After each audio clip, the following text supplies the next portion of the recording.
I've put out a couple of podcast conversations now, and my good friend Jack, who's been helping me produce the last couple of these conversations, said, "Hey Ben, when's the last time that you told your whole story cohesively on the channel that you put these out on?" And when I said that I hadn't really done that yet, that I had sort of a number of these checkpoints of my story as it's going via the blogs, he said, "Well, how about you and I sit down and do a conversation where I'll ask you questions based on our relationship and what I know about you, in order to create a thread there that you can put out, and so that you can have sort of your own business card on this channel of who you are, where you've been, and where you're going." So that's the conversation that you're about to hear. My name is Benjamin Anderson, and this is my origin story. My maternal grandparents, Mel and Janie Master, met when they were teenagers. I think one was 11 and one was 14, my grandfather, and they spent their entire lives together. They had ups and downs, like both in their relationship and financially throughout that time, but they lived a really, really good life. And they've actually told us, the family, for years that like when the time came that one of them knew that they were on their way out, that they would probably figure out a way to go together. And so 2 years ago, when my grandfather Mel was diagnosed with pancreatic cancer, didn't do chemotherapy, explored a little bit like what it might look like to do some different things that might work, and then eventually just decided that because of the probability that he would incur a cost on his quality of life to pursue those paths, only to potentially extend his life by a maximum of maybe months or a couple of years, he decided to just take steroids for the rest of his life and spend as much time with his loved ones as he could in that remaining time. And him and my grandmother ended up finding a program in Switzerland that would do a euthanization, I guess, for lack of a better term, of them together. And they did that.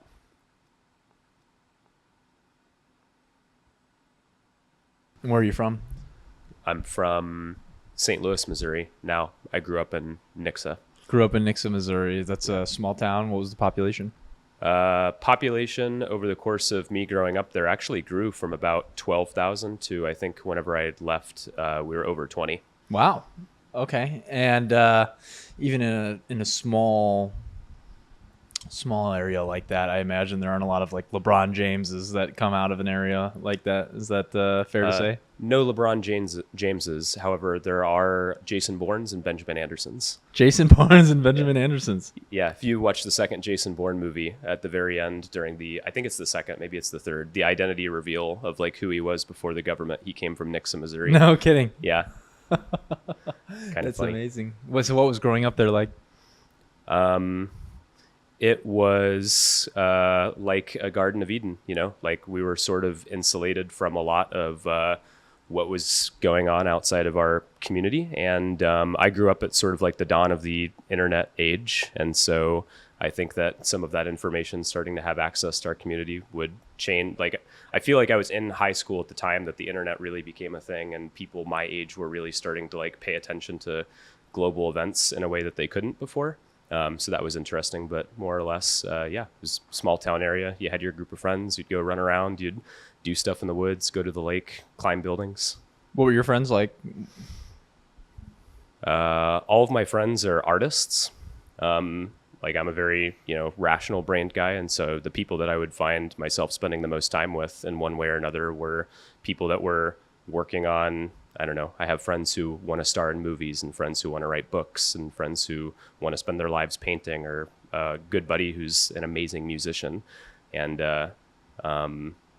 friends working on crafts like this, and then one good buddy who's kind of more my archetype, which is like, go, go, go. You're a more rational brained person, and so was it that you wanted to surround yourself with people opposite of that? I think so. Yeah. I've always wanted to spend time with people who make me curious, and people who have opinions that are different than mine, or people that I could spend an infinite amount of time working to reach a better understanding of. And I like spending time with people that are like me and that I can understand as well. And we can have conversations about our sort of like shared views about the world. But I've always been very drawn to people that are opposite to me in that sense. What made you a curious person to begin with? Do you think you know? I didn't really grow up in, I guess, like a dogmatic household. My Dad was someone who cultivated my sister and I's environment in such a way so as to encourage us to exercise our agency whenever he could justify it. Even when we were young, he would encourage us to make choices about how we wanted to spend our time or what we wanted to do in the future. And only when he needed to would he really say, like, this is what you need to be doing right now because these are your responsibilities. And so while you can be agential about what you want to do with your time, you also have responsibilities and things that you need to take care of. What would be enough for him to say, hey, you need to take a responsibility for this? Like, what were the circumstances that would make him step in and say, okay, like, I'm the dad here and I'm telling you what to do? Leaves in the yard. Okay. Leaves in the yard. We grew up in a rural area. Like, I think we had like 15 acres of land at the end of like a dirt road that, gradiated into just forest. And, we had a little stream down there, but, like the clearing around the house where you have less thick forest than when you reach the forest line, this would just, every single year build up with inches of leaves on top of the grass. And so that was never an activity that we would look forward to. But, there comes a time every year when my sister and I need to be pushed out the door to go lay out tarps and rake piles of leaves and drag them down the hill so that they can be burned. Well, you told me a story of your dad one time when you were talking about religion with him or organized religion. Do you recall that story? Yeah, I grew up in the Bible Belt, very much so, and more or less still live in that same stretch. But I remember very vividly, I came home like one point and I wanted to talk to my dad about what we believe, or I wanted to understand what we believe because everybody around me I go to this church and I didn't know what words like Baptist or Presbyterian or Catholic, I didn't know what words like this meant, but everybody around me seemed to believe in this guy named Jesus. And they had like different parameters within which they fit their belief structure into. And so I said, Dad, what do we believe? And he went downstairs to sort of like his, library shelf, and he grabbed a purple book that was an encyclopedia of world religions, world religious symbols. And he handed it to me and he said, pick one. And do you think that was, in what ways did he teach you agency? He gave you freedom in many ways, you said, but that seems like a good example of one way that he was like, hey, choose your own path. Another way is that I think what a lot of not just fathers, but parents will do is they will sort of shield their children from the types of events that are taking place in their lives or things that affect the family. And they will put, sugar coating around like the full fidelity of the set of circumstances. And so I guess I could say that another way that my dad encouraged us to be agential or to learn at a rate that was maybe not commensurate with the rate others were learning about the types of things that can happen in life is that my dad would not sugarcoat these types of things that would be happening that, affected the family in positive and negative ways. He would say, kids, pay attention to what's going on now, because if you can learn from my mistakes, then you never need to repeat these mistakes in your lives. And so you were a chubby kid, right? Like this is surprising to me when I figured this out about you. Yeah, I was fat. Yeah, I was not chubby, I was fat. Yeah, I would say it how it is. I appreciate that. You weren't chubby, you were fat. And so how did that shape your experiences? Do you feel like that taught you a lesson in life or? Yeah, I didn't eat that bad or anything like that when I was young. Like my dad would have attributed it to stress at the time. And like maybe that's a facet of like knowing so many things that are going on at an age where you don't feel like you can do a whole lot about what's going on in your life. And so, yeah, I was like always, probably 30 to 40 pounds overweight of what I should be at like the bare minimum or bare average. And at some point, gradating into high school, this, I guess, started to affect me more than younger when you're not as cognizant about like, what other people's perspectives of you might be. Because I don't know, I wanted to make friends with certain people that didn't want to be friends with me. As far as like status chains and things like this go. And then like even more so than that was like I wanted to spend time with girls and girls didn't really want to spend time with me. And so yeah, that affected my lived experience a little bit. And okay, so you continue to grow up, you're getting older. High school, what's high school like? How are you developing as a human being? I'm developing contempt for authority. I'm very much developing contempt for authority in high school. In junior high, like did things like ran for class president and like wanted to make sure that we were recycling and things like this in the lunchroom, and would talk to school administrators about how to do things like this. And I think maybe had like a more blue sky vision of what it would be like to interface with authority. And in high school, it was not different in the sense that I stopped trying to do things like that. I guess I did, because my social life changed and I was spending time doing other things. But I would do things that were semi-entrepreneurial or semi out of the box, and I would be like put in line in a disciplinary way that was very off-putting. Like I was kicked off my debate team twice. Once for selling soda at our like home debate tournament, because we were selling it for one price at the store there to raise money for the team. And me and my buddy were like, well, we can sell it for a lower price, and we can put some money in our pockets.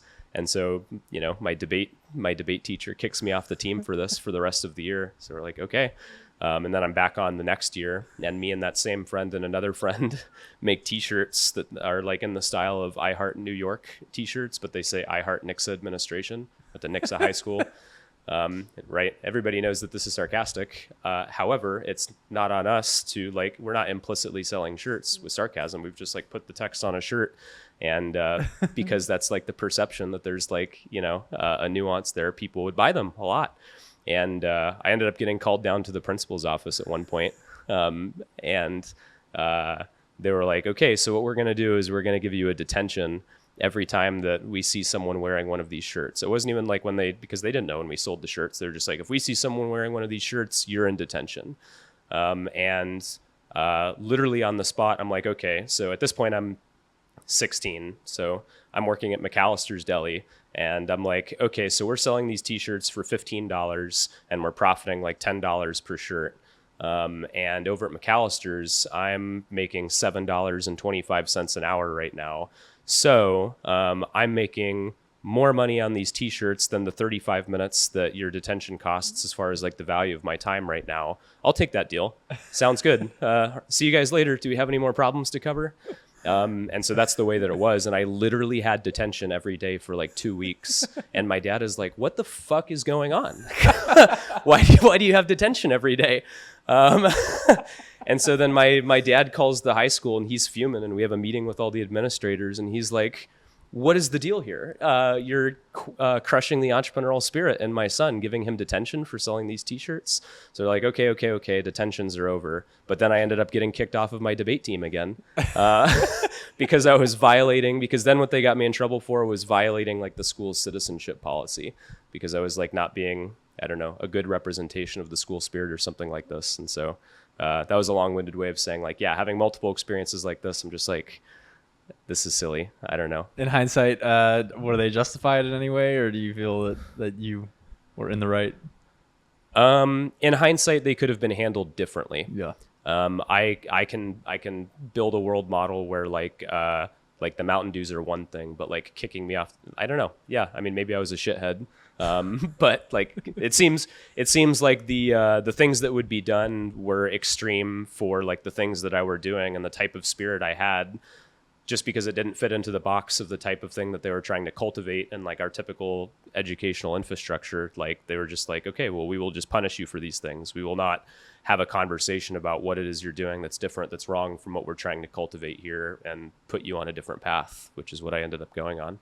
How do you see that same mishandling playing out in today?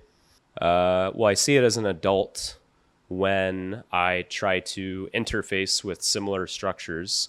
And in my head, they're straightforward, just like, hey, this is what we're trying to do. These are your interests. These are my interests. I understand us to have this shared goal. Let's work together on this goal. And there's sort of like a equal, unexplainable aversion to interfacing in a way that seems like it could be made to make sense, but just doesn't, for reasons of like how the system is set up as it is right now.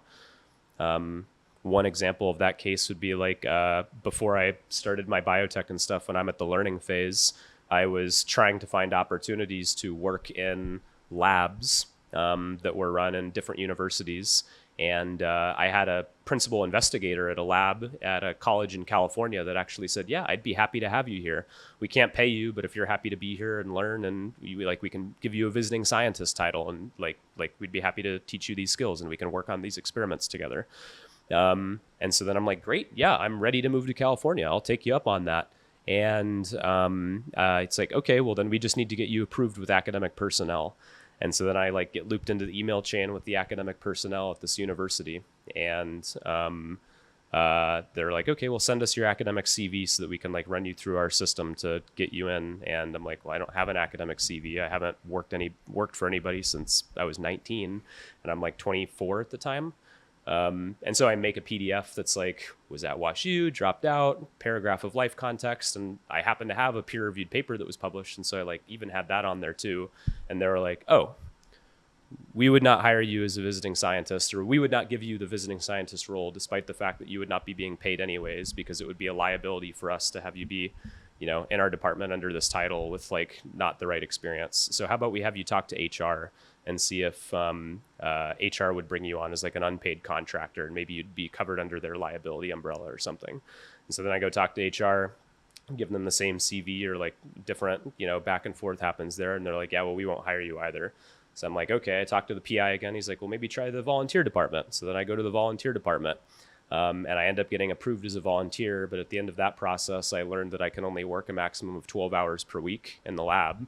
And so I talk to the PI and I say, hey, if I uproot my life, if I, come to California to do this work in this university, am I going to be allowed to work for more than 12 hours a week or not? And he's like, I'm on my tenure and I don't want to rock the boat.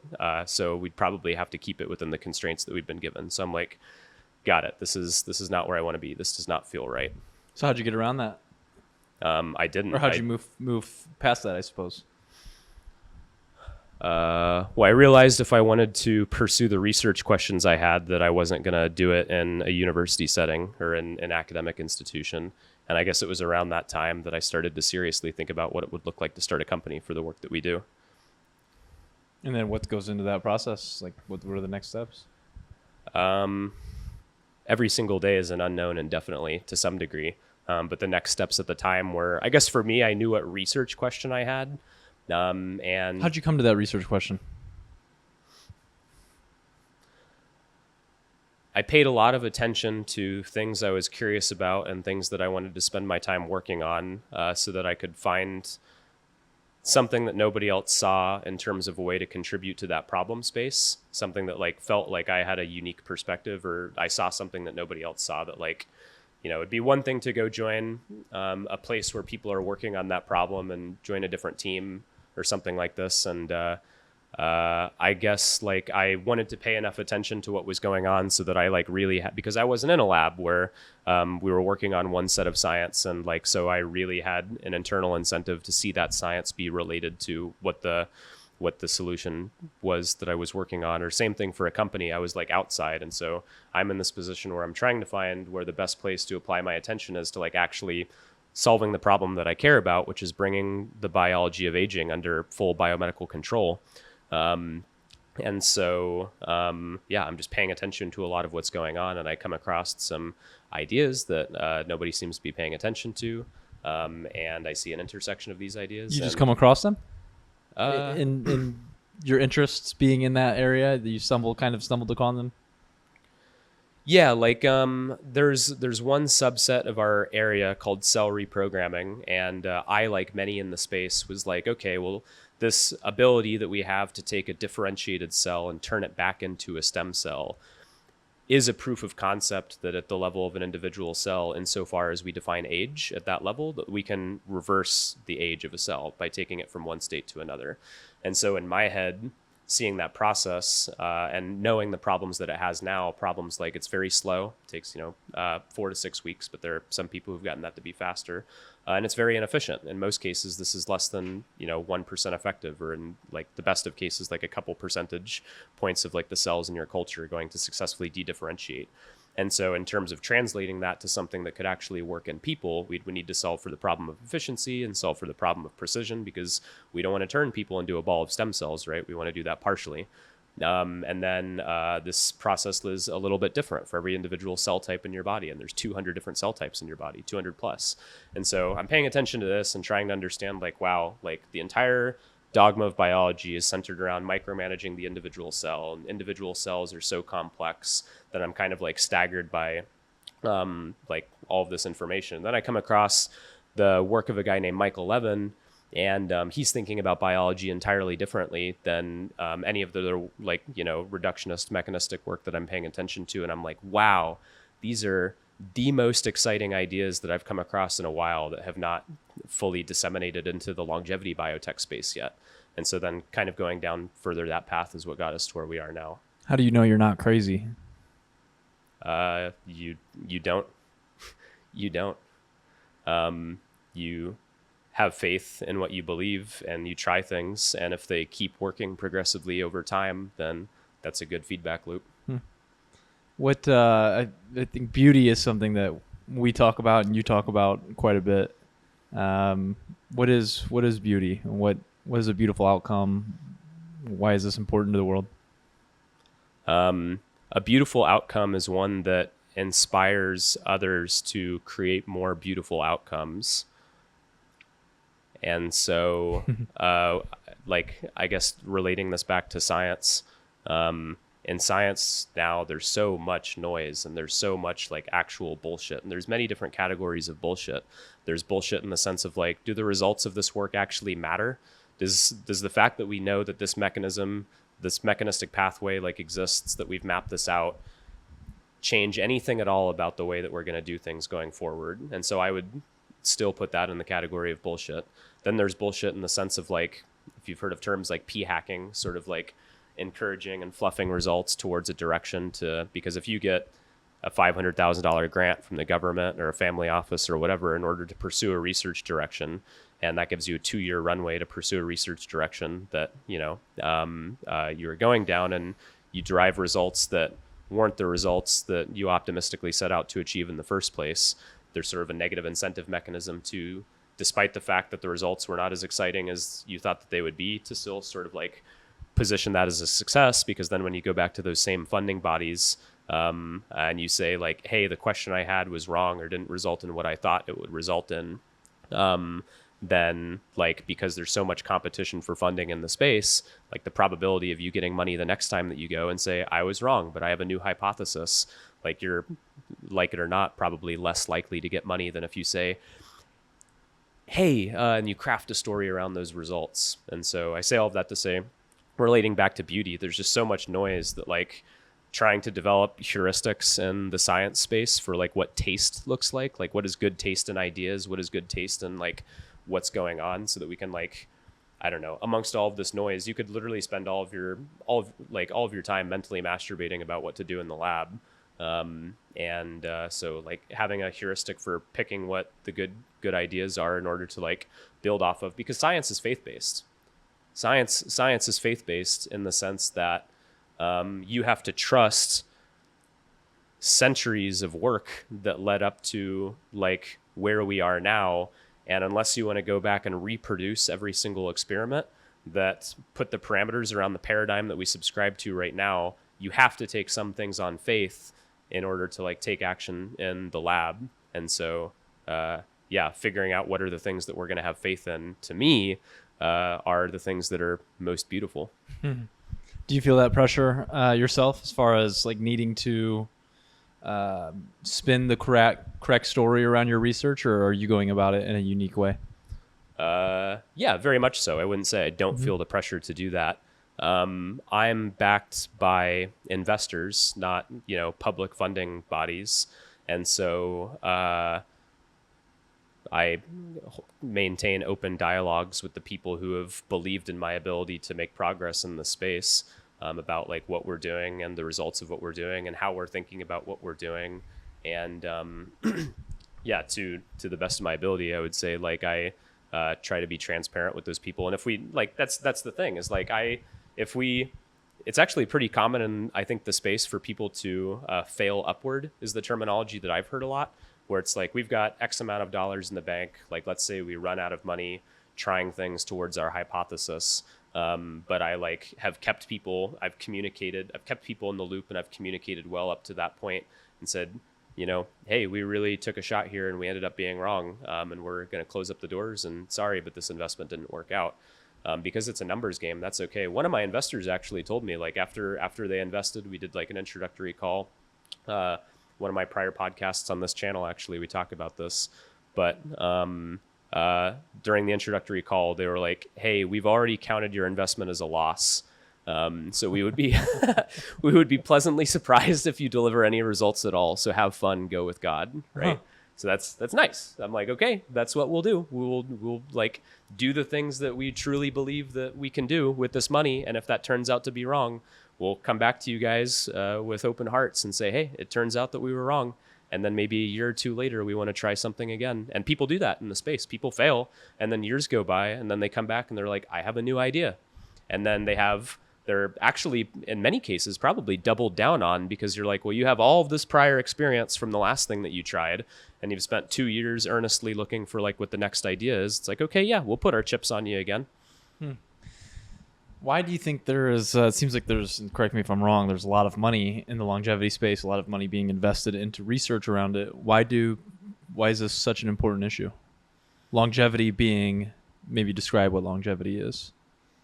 So we can be talking about improving health span or lifespan. I am interested in extending human lifespan, but not at the trade-off of having a longer negative health span. So you kind of want to do both of those things at the same time to some degree.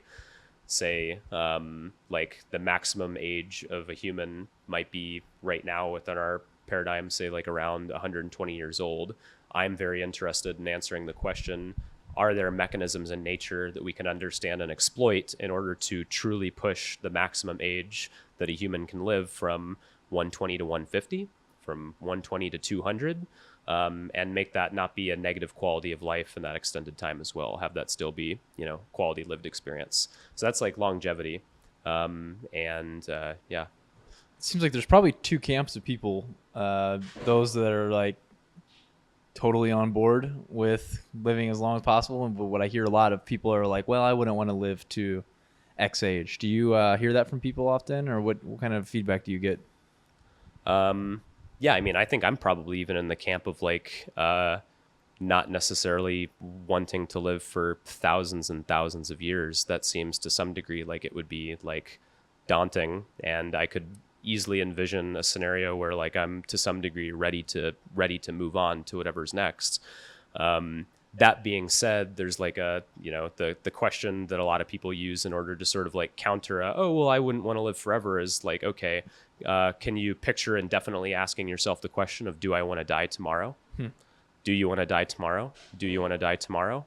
And depending on the quality of life that you live, like I enjoy my life quite a bit. I'm a happy camper. I envision that like if I continue to build successful mechanisms for like existing and being content with my existence, that I would want to just keep existing indefinitely. And so making that possible is something that I think would be net good. Tell me about going into college and how that played out. I was originally going to go to school for physics after high school, and I started a business with my best friend then and still now.